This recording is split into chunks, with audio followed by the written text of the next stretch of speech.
Yeah, this is Sunday, December 19th. Up here playing with my new trailer.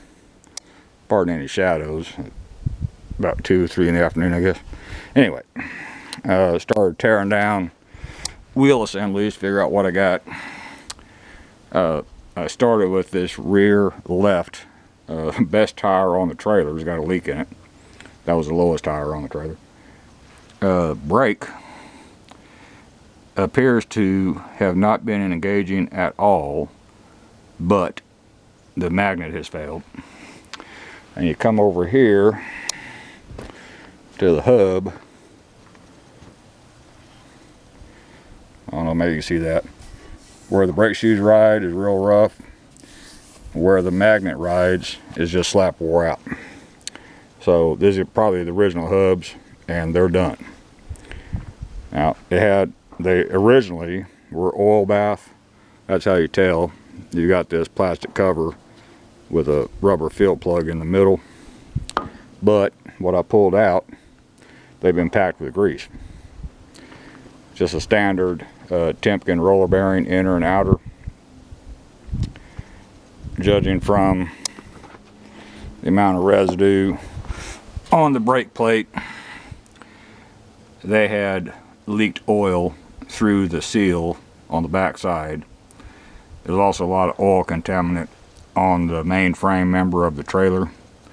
Y'all can't hardly see that, trust me, it's there.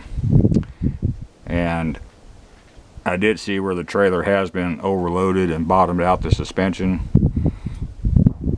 I'm real easy to get along with, it ain't that big a deal. This side I got a lot of cup wear pattern on the inside, but I think they're grossly out of balance is what caused that. See some cupping on the outside too, so I'm going to call it a balance issue and not a bent axle.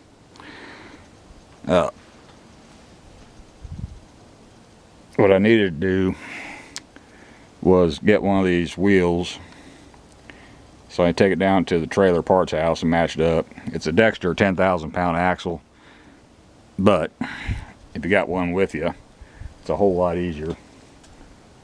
Whoever packed the bearings had abused it just a little bit on the outer nut.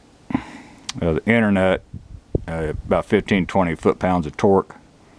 First you got your bearing, then you got a thrust washer, then you got the inner nut, then you got your star washer, then you got your outer nut. Outer nut you torque down pretty good, and then bend over the tabs on your star washer so it doesn't back out. Inner nut is basically hand tight plus about a quarter, maybe an eighth of a turn, about 15 foot-pounds, not a whole lot. Oh, you don't crush your bearing race. So if I got one bad hub assembly that's original to the trailer, they all look the same from the outside, so I got 4 bad hub assemblies. I'm going to figure 4 bad brake assemblies, new inner and outer bearings, new star washers, and I'm going to talk to a trailer manufacturer and see what their opinion is of oil bath axles being converted to grease. I don't see a problem, but I'm not a bearing manufacturer. As long as they're lubricated, it's not a problem. Now, why do they have oil bath axles? I think it's a maintenance issue. The person is supposed to disassemble, clean, and repack axle bearings or wheel bearings somewhat regularly. It's just part of the maintenance cycle on those.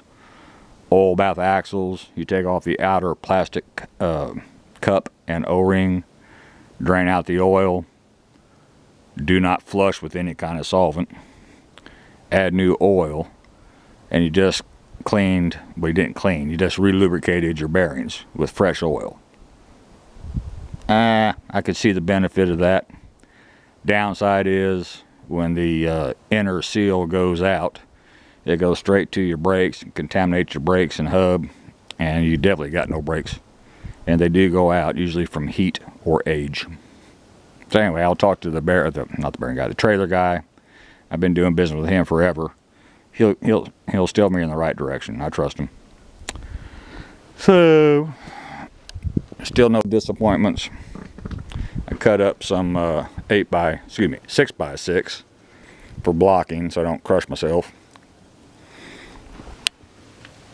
Maybe you can see that cut pattern there. Maybe not. It ain't horrendous, and these are some old tires. They're not very new at all. Bad thing is I'm seeing some cracking and some cuts, minor, but they're there. And these are load range G, so these were ungodly expensive tires, but I think we're getting past their useful life, and I don't want to blow a tire on the side of the interstate. It's no fun. Let me see if I can crawl under here and I'll show you why I know it's been overloaded. Ain't raining, but it is muddy. Look right there. I'm trying to do this. Right here, you can see that deformation of the metal.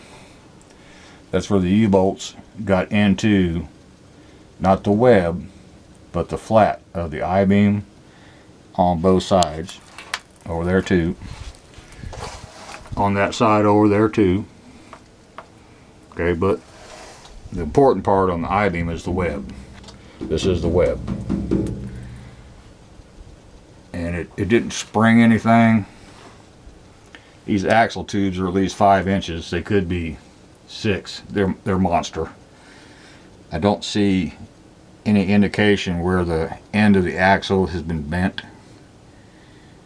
So even though they overloaded it at some point in its life, I don't think they did any real harm.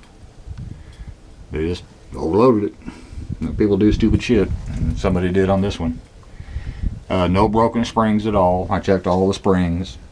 No loose hangers. I'm sure the bushings are probably sloppy.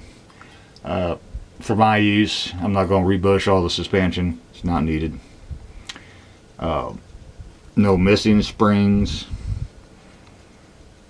So all in all, not bad. This one's a little bent.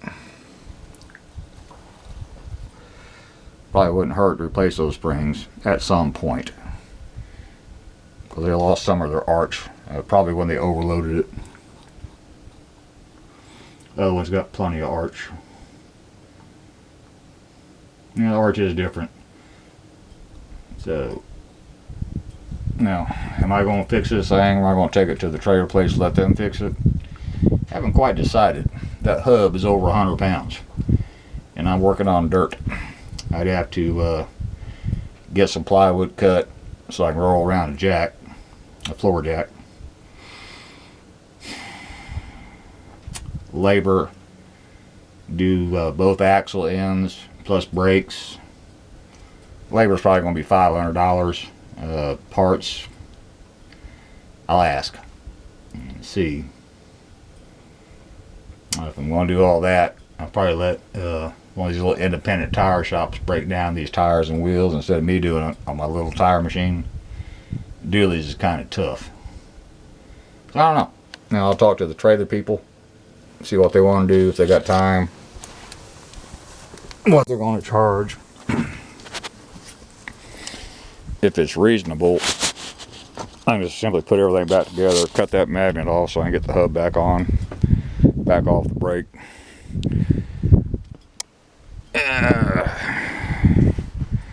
I don't know. Got to think on that.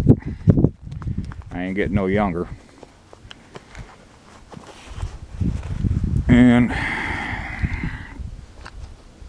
time, the only time I got is Saturdays or Sundays. I can't do it after work.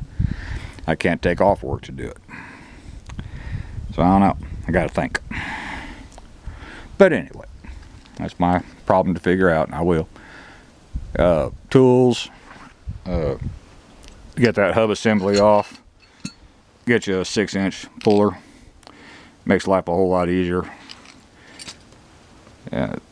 Sequence of operation to disassemble. There's about 1,000 YouTube videos. Just look at one of those. And just reverse to go back together.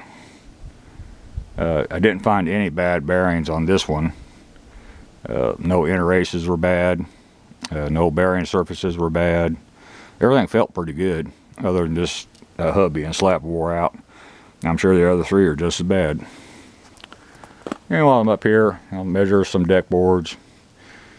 See how I can get some of those up here, change out the deck while I'm fiddling with it. And not raining day, but it's still pretty muddy. And that's about all for this one. Thank you.